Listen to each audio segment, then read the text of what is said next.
Hey everybody, Jared from Union Creative here, and as you can see, this looks a little bit different than the usual space in my basement making videos or up in my living room, but this is a bit different of a video. I'm here with Owen from Native Release. Howdy. Met this guy online like a year ago and are out here in beautiful Palm Desert for the Creative Rise Inner Circle Retreat, which is pretty exciting for both of us. Brought us and a couple other creatives out here together to really get deep in learning for how to do our business better. And yeah, we're pretty excited about it, but we decided to come out here on this hike to record content, give some value to some people, just about what Owen does with his business, Native Release, in Missoula, Montana. And yeah, maybe you might be able to take some things away from this, learn something, and also have a good chat here. So, and if you see me looking up past the camera, there's there's 10 bighorn sheep just staring at us right now. And we're just gonna make sure they're not coming any closer. Yeah, seriously. Seriously. Thanks for having me, dude. Stoked to be here in beautiful Palm Springs, and it's warm, and I'm from Montana, so it's freezing back home. So this is a dream come true. So. Yeah, we laughed yesterday getting to the airport that, you know, I was shoveling the driveway in the morning, and then I was here in shorts and a t-shirt in the evening. So same.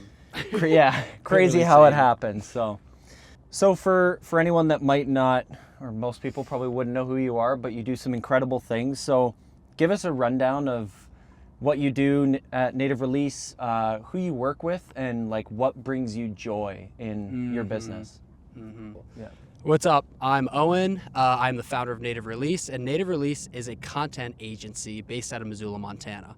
Although we've got shooters kind of spread out throughout the whole U.S. But yeah, we're a content agency, and our big thing is we want to create content that converts in a stress-free way. So, you know, we want to create pretty pictures and pretty videos and stuff like that, but at the end of the day, the goal is to get our clients an ROI, right? We want stuff that looks great, that's actually going to perform and drive sales. So it's a little bit about us. I think the joy comes from, even before I started Native Release, like I just love being outside, man, and like fly fishing and hiking and doing all that stuff. So being able to like bring my passion into my work is a dream come true. It's awesome. So yeah, man, I never want to do anything else. I just want to keep doing Native Release and being outside and shooting photos. Like, it's the best. It's the best. That's awesome. Yeah. Okay, so tell me a little bit about like some of the projects that you do. So on what kind of scale, like, are your shoots?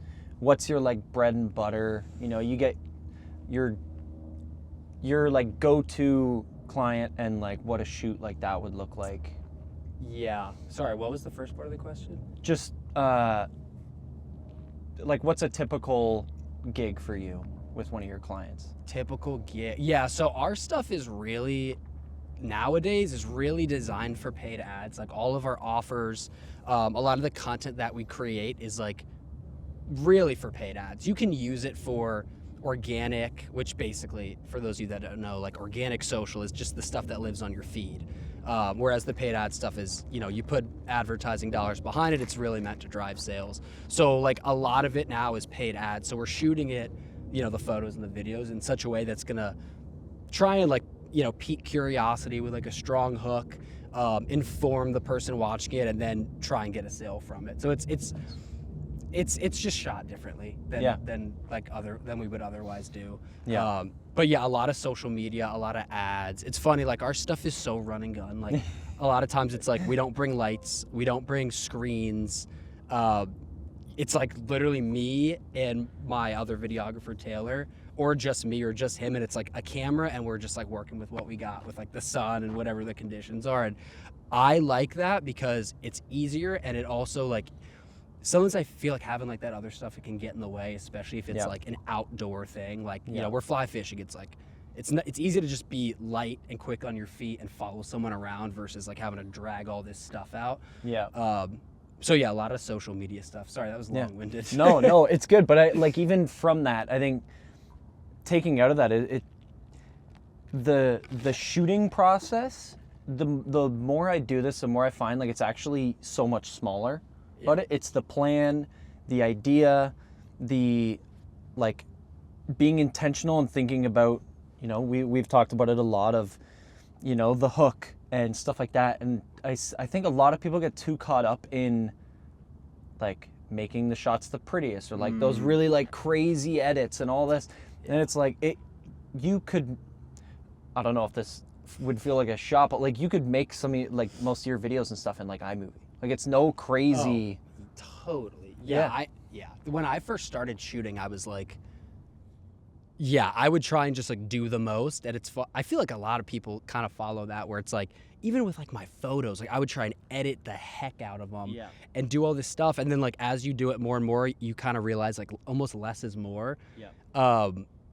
It's funny. I feel like a lot of people kind of like follow that same path, where it's like you try and do the most and then you really like dial it back. Yeah. And get really intentional about like, I don't know, the idea and like planning out things. Yeah.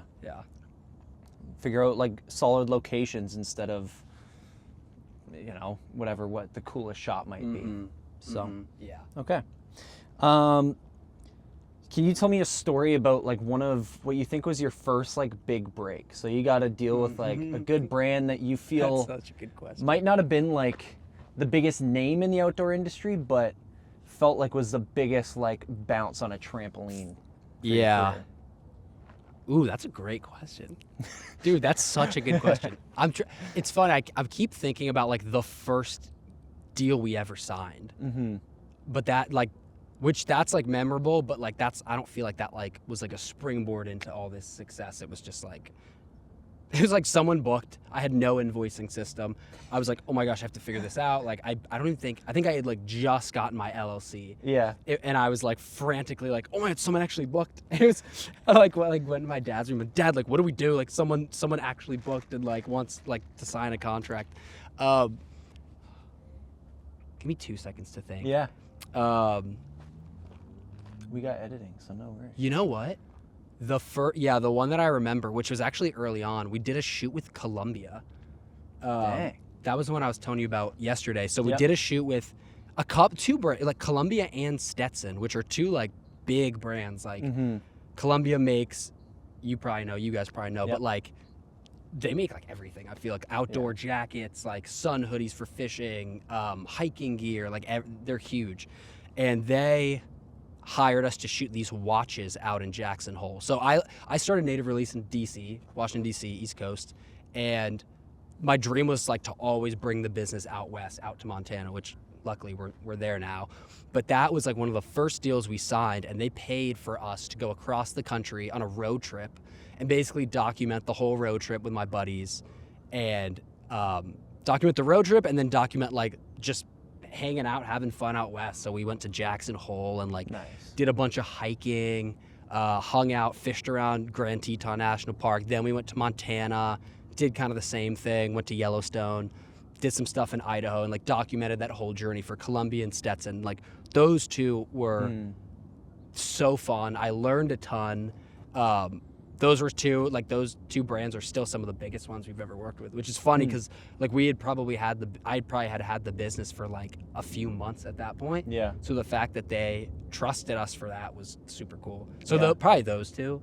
Those two were so fun. Probably learned a lot from even just going, figuring it out, especially traveling, figuring out like when to stop and shoot stuff. So okay. And it was also a good lesson in like how to direct models. Because for one, these guys were not models, like they were not. And like even to be fair, like nowadays we don't use models from like a talent agency, right? Because it's a lot of outdoor stuff. Like we don't want to get someone from a talent agency that has no idea how to fish or hike or and just doesn't look the part. And so like we don't really do that now, but these guys were like so excited they're out west, like they just want to go have fun. And I'm like, all right guys, we got to shoot photos, we got to do this.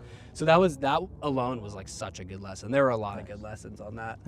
No, also, that was a good one. On that note, because I think of this a lot as well, like hiring like actors for social media content, if it's not like a commercial where there's like speaking roles, I feel like it's not that like you can get away with when it's someone in their own element, like doing like for you, fly fishing or something, it's like when it's doing what they do, that's like better than an actor could do. Yeah, it's more genuine. It's like real. Yeah. And the thing is, I actually did a video on this the other day, how it's like, it's so much better to use someone that actually like does the activity, because nowadays like the people on social media are so smart. They can tell like that, like, oh, that guy's fake.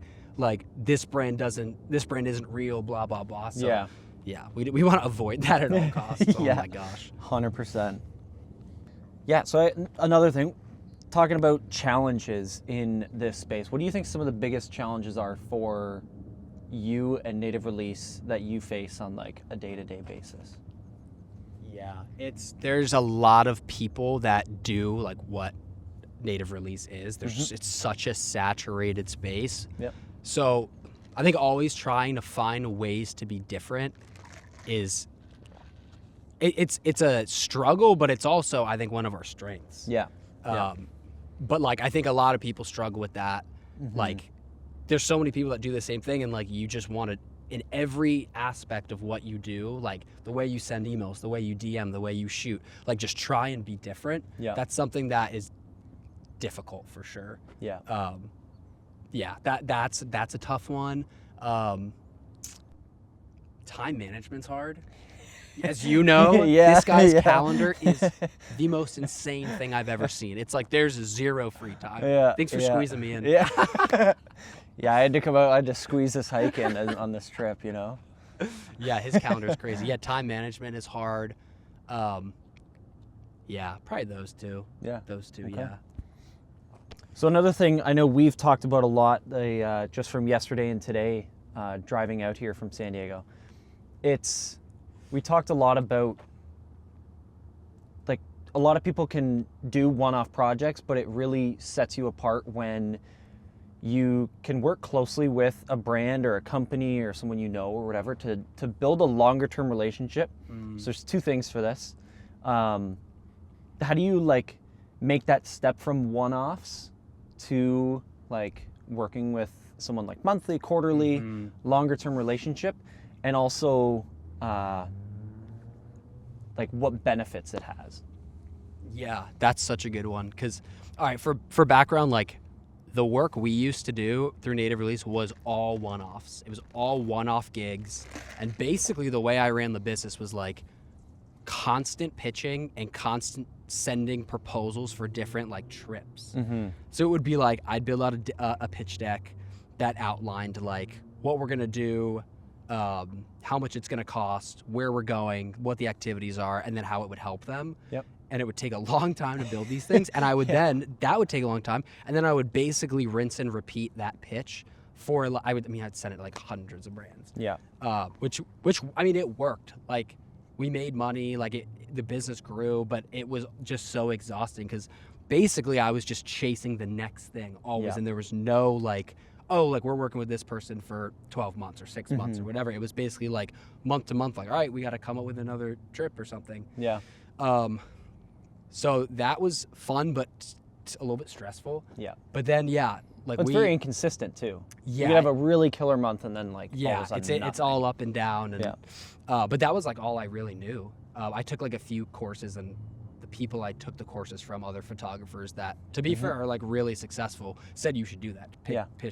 Pitch trips. But it's like I didn't want to be a photographer. I wanted to have a content agency. So things are different than if you were to just kind of be by yourself. Yeah. So now it's almost, we do one-offs, but it's much more like recurring retainers, stuff that happens every month. So the way that I moved basically from the one-off stuff to the recurring is, one, Creative Rise. That was huge. Yeah. They have the 6-week mastermind. Basically the thing I wanted to get out of that is like less one-off work, much more recurring. And so they really helped me do that. And one of the things was being really good at communicating a recurring problem. Yeah. Because if there's a recurring problem, there's going to have to be a recurring solution. And so looking for problems that are less like, oh, you need content, we're doing this trip, and more like, hey, I noticed, you know, your guys' Instagram like doesn't have any Reels content. Like we would love to help you with that. And you know, that's not the kind of thing where it's like, all right, we'll create a few Reels for 1 month and then just chill. It's like, we got to keep doing it to get you guys an ROI. So like, looking for recurring problems. And being in like working with them, like it's not just, hey, we're creating content for you, whatever, to like fill your social feed. It's to those strategy calls and monthly calls or whatever it might be, asking like the important questions and finding out like, you know, this season of the year might have X problem, so we need to create content like this. Totally. Yeah. I think that's super important. Just like it changes all the time. It changes. So a retainer isn't like ongoing. It's not any easier. It's just like it's always different. Yeah, it's always different. The thing that's nice is like when you sign a deal for a retainer, it's like, oh, that's going to be, I'm going to get that spread out across 3, 6, or 12 months. So that's super nice. Yep. But like, yeah, totally. A lot of what we do now is like a lot of just consulting and like brainstorming, honestly. Like we'll jump on a call and it's like, hey, I have this idea. Like, what do you guys think? And they're like, ooh, that's sick. Like, we should, what if we did this? And then I'm like, ooh, that's cool. What if we did this? And we're just constantly like making my original idea better because we want to help the brand. We want to, the goal is they pay us for content and that they're going to make more than what they pay us for. The other thing is like when you, I think a big thing that I learned too, which helped me land recurring work, was the way you set up that first project. It's like, throughout the whole first project, we're constantly referencing like the next one we do. Yeah. And even now, like for, you know, we have retainers, but we also offer a 1-month test run first. That's been clutch. Yeah. Because it's like, it's basically a one-off shoot, but we phrase it as a test run. Yeah. And then, you know, on our first call, I'm like, let's do a 1-month test run. And then if you like it, you can upgrade to a 3, 6, or 12-month thing. Yep. Otherwise, like, kind of go our separate ways. There's no commitment. We're all good. So it's very, like, low pressure. Yeah. And also a confidence move from you. It's a confidence move. And it's actually, most of the time people will do it at least a 3-month after that. But then the other thing is, like, it's good for both parties because they can test us out and be like, how are these guys doing a good job? And we can make sure that they're a good client. Because, like, you know, there can be tough clients, as you know. Yeah. So, and that's such a big thing, too, is being able to recognize for yourself that, like, I don't think I can put my best foot forward in this. So not like forcing yourself to continue working with that client. If it's not going to be good, there's no good outcome that'll come out of it. It's they're unhappy, you're unhappy doing it, so the work suffers, and then they're unhappy, and it ends up, it's like butting heads. Totally. Yeah, 100%. 100%. There was something else I was going to say about that too. What was it? What were you saying just before that point? Oh, yeah, you were... I was saying a lot of consulting. Oh, yes. Brainstorming. I remember the other thing. So there's something early on, whenever like thinking about business, like working with multiple people, for some reason in my head, I had it that like, why would this brand want to work with me when they know I work with their competitor? And that got stuck in my head a lot of like, oh, you kind of have to one in every like space. But then when you talk about the consulting, I think that's actually so helpful. Like once you get a really successful brand that works with a lot of different companies, you are in so many different spaces that you're like able to offer fresh ideas and like what's working. Hey, this worked for this company. Let's do it, but like a solution for your business. You know, if a certain shot in a video or a hook, like certain kind of hook is working, then you can translate it to other companies. And it's just like a point to that. Yeah.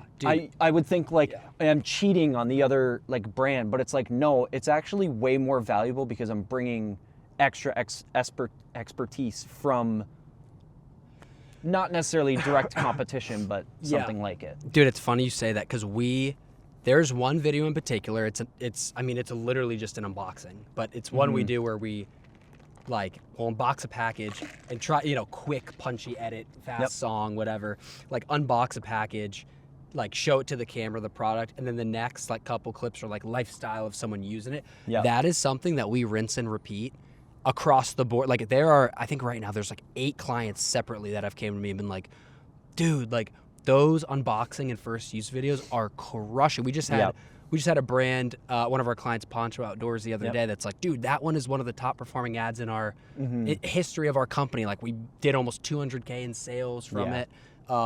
And like that's so cool to hear. That's the Yeah. other thing. Like just to go back to your question about like what do you get joy from when I Yeah. hear that stuff from clients. Yeah. And because it's so funny. I'm like someone that's just like, all right, let's try this and see if it works. And then it's Exactly. like, oh my gosh, it worked. I'm like, cool. Yeah. It's not like I know it's gonna work. Yeah. It's just you gotta. It's Trial just a and error. game. You gotta test with ads. Yeah. You gotta test and see what's gonna work the best. Yeah. Yeah. 100%. Yeah. Jared, I have a question for you. Yeah. Why are we here? What are we doing in Palm Springs? Tell the beautiful people at home. Yeah.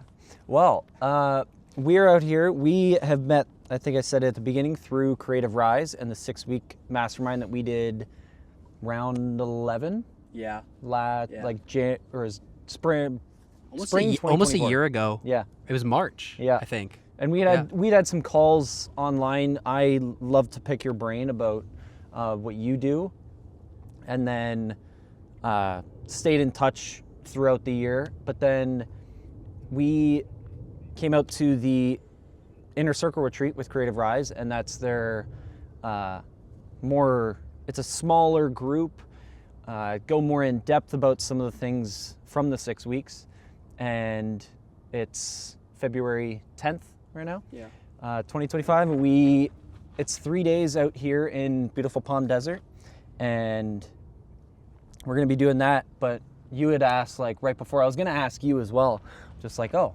want to carpool like from wherever. You read my mind, and it was like, okay. And I mean, we're gonna be learning, but even from yesterday meeting till today, it's like we've been talking the whole time. We've been just hanging. different We've been. I don't want to say broing out. We've been bonding. broing We've out. been bonding. No, it's been super. Yeah. It's been. I mean, we haven't even started the retreat, and like we're having so much fun. Yeah. Yeah. Probably because both of our homes, like Montana and where Niagara. Yeah. so much snow, freezing. Yep. So that it's like amazing to be out here. Yeah. It's beautiful, obviously. We hung out at the pool. We got some good IHOP this morning. Yep. It was good. Yeah. I tried In-N-Out for the first time yesterday. That's true. Yeah. Beautiful picture of me just out Yeah, front. that's true. It was pretty good. In-N-Out's good. Yep. In-N-Out's pretty good. Yeah. Yeah. I love the shake from it. It was pretty The good. shake was good. The one thing I don't like is the fries. I don't dislike them. I don't think they're as good as the burgers. The burgers to me are so good. Yeah. Yeah. So yeah, this 3 days out here is going to be pretty amazing. Half of it is like what I'm going to be learning, and then the other half was, I even said to you, once I knew you were going, I was like, I know that's a great connection. A couple of the other people here that it's just, I know I'll be able to have really good conversations with, and I think that honestly is just as valuable. Oh my as gosh. that's actually another thing I can ask you quick about. For you, what is the Creative Rise was a huge help for this, was the community aspect. With you creating, why is it why do you think it's super important for you to have like a good community around you? 100%. That's so, yeah, that was one of the things that like really resonated with me about Joey and Christy from Creative Rise, and like something that they say over and over again is like, it's so much harder to operate your business alone as if you're on like this little island, and how when you get together with people that are trying to do the same thing as you, it just opens up such a world of opportunity. And, that's been so huge. And like what we do, I feel like is, well, it's not, I was going to say to me, it feels pretty unique, even though there's so many people that do it. Yep. But just, being able to like pick each other's brains and like ask questions. And we have that app, that Creative Rise app, where it's like, if I have a question on literally anything, I can drop the question in the app or in the community and like very quickly have a bunch of people fire back with responses of what they think.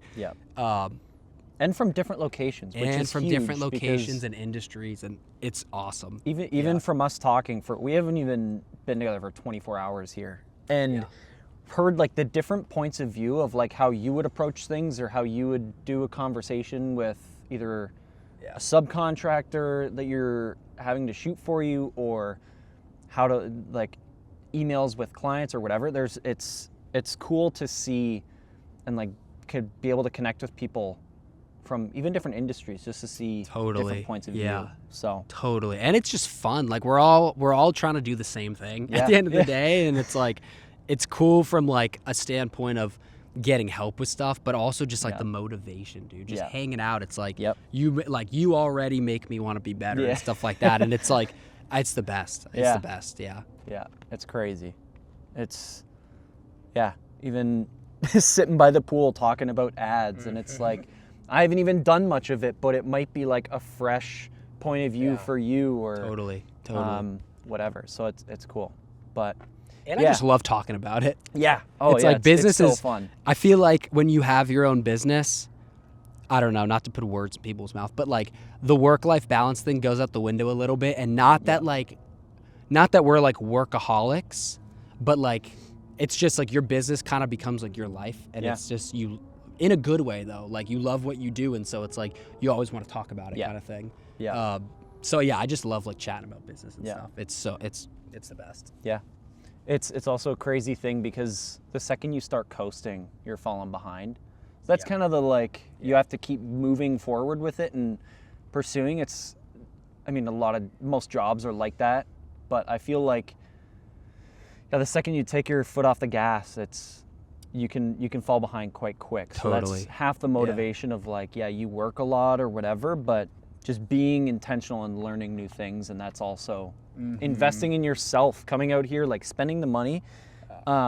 It might be a lot, but you gotta be like trying new stuff, going outside of your shell, to try things different. Other people have been in your place and are now like past that. So there's always things you can learn from You got to people. bet up. I love the term bet on yourself. Yeah. You have to bet on yourself. Because, Yeah. Put money to, Yeah. you gotta like put it down to make money. yeah, it's like one of those things where it's like, okay, you spend whatever to do a trip like this or on a course or like whatever. Yeah. It's an investment. And it's like, you might not make it back. Mm-hmm. But like the only, if you don't take the risk and try it, Yep. it's like you're definitely not going to make any money. So Yep. I love that. That's awesome. And it's also a funny thing too with, I heard someone talk about this with, maybe it was Joey, but there's like, why do you charge so much for something? And it's like, well, I know 2 examples. The money I spent on Creative Rise, I was very intentional because it was like, whoa, it's not a lot of money when you look back at it now. Yeah. But at the time I was like, this is the most I've ever spent on education. And I was like dialed in because I'm like, there's Same. money on the line here. And then I did like a retainer workshop with, like it was just like you pay for it, you get all the modules. And it was a lot more modules, honestly. But it was like $75. I got that months ago and I haven't finished it. What was that? Was that Creative Rise too? No, it was like the freelance photographer. Oh, yeah. Okay. Okay. Nice. Like forget his name. But yeah, it's just like when you don't have a lot of skin in the game, it's like the urgency is not there. So I think that's an interesting part about it too. You get It's also locked like in. it fast tracks your growth. Like, Yeah. I just think about, I almost wish I did Creative Rise earlier because I learned so much when I first, my first couple years of native release, but like I had to learn by trying something and failing. And then it's like, okay, now I got to do this. And then it's like, Yeah. okay, that works. But like I had to make the mistake Yeah. already. So it's like, but even with Creative Rise, it's like I now have I actively have not had to make the same mistakes Yep. or new mistakes because they're like, oh, don't do that because if you do this, this is going to happen. So Yeah. do this instead. And then it's like, well, that's cool. Yeah. Because otherwise I would have done it this way and made a mistake and like, yeah, falling flat on your face. Yeah. When it could have been avoided. yeah, exactly. Yeah. Yeah. But yeah, to wrap things up, if you were to give a piece of advice for someone that wanted to work with more outdoors brands, Yeah. it could be like something really odd out there that like you keep in the back of your mind. What's like a piece of advice you'd leave for someone that wants to create content for outdoor brands? This is kind of universal. Like it's not just outdoor brands, but Yep. approach an outdoor brand as a problem solver and not as just trying to make money. Yeah. Like Huge. really be intentional with like, if you're sending like a outreach email, don't just be like, hey, I really want to work with you. Like my name's whatever. Like make it about them. Be like, hey, I noticed like you guys are doing a great job, but you got to start with that. You got to compliment sandwich it kind Yep. of thing. Like you guys are doing a great job. I'm a huge fan of your brand. Your products are awesome. Like some sort of personalized Yep.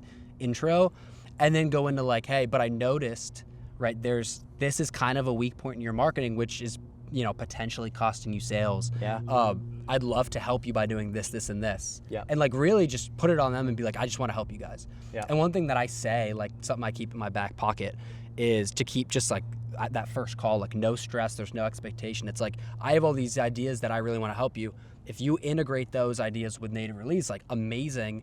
Even if you don't, like that's cool. I just want to see you guys win. Like I love your brand. I want to help you. You know, if you hire us, sweet. Yeah. But like if not, that's all good. Take the ideas, like run with them. Yeah. Yeah. Yeah. Just try and help awesome. them. Be a problem solver. Yeah. Yeah. And the biggest thing, it's funny how like someone would be so easy to do it, but then when you think back, it's like the amount of spam emails you get that you can tell are just like blasted out to a ton of people. Like, I love what you're doing at, and then like insert link for your website. It's like, that's brutal. I can tell you sent that to a million people. Yeah. Take the time like to find that problem that you could be the solution for, and you can get in with a lot of different companies that you thought you never would be able to. And not most of the time, but a good amount of the time, I'll reach out to a company and be like, hey, I noticed like you're not doing this. I'd love to do this, this, and this to help you. Yeah. So many times they respond. They're like, oh my gosh, we were just talking about this. Like, we totally agree. We had a marketing meeting. Someone brought this up. Everyone was like, oh, that's true. So it's one thing Joey says that I love is he's like, if you are able to call out their problem, they're gonna give you permission to solve it. Yep. Which is so true, because it's like, oh wow, this guy actually understands our brand. Yeah. We should hire him. There's companies and things out there that they have people working for them that don't fully understand their problems, and you're just a random guy that can find it and be like, I can be the solution for it. That's like a no-brainer to be like, well, we don't even pay this guy right now, and he understands us. Yep. How could you not work with? Well, it's like, we're not even paying him yet, and he's taking the time to go through our pages and stuff, which maybe our own employees aren't even doing. Yeah, just take the time to like go through their Instagram and their website or their ads library. Like, I'm talking like 60 seconds. Spend a little bit of time. Yep. But it goes a long way. It goes such a long way. You feel, you're doing your research. Yeah. Yep. It goes such a long way. Yeah. Amazing. Well, hope, I'm not sure how long this video ended up being, but we could talk for hours. Like till we like fell asleep. We were talking literally, about I fell asleep while we were talking. And it's so talking about everything, like getting to know each other, but also like business-wise, like we've talked about so many things, and even before this retreat has started, I'm like, I'm already rolling. So thanks, dude. Yeah, this was sick. This is great. That's thanks a wrap, for baby. coming out. Everyone, check out Native Release on Instagram, and he makes some awesome stuff. It inspires me to make stuff like that. So check it out. Be like this guy. Yeah. All right. Hope you guys got some value. Subscribe. Later from Palm Springs. Boom. That was good, dude. Dope. That's a lot of that's lots of reels right there. Oh yeah. Dude, good stuff. Killer. Oh here. We're Turn this off. sweating. Oh yeah.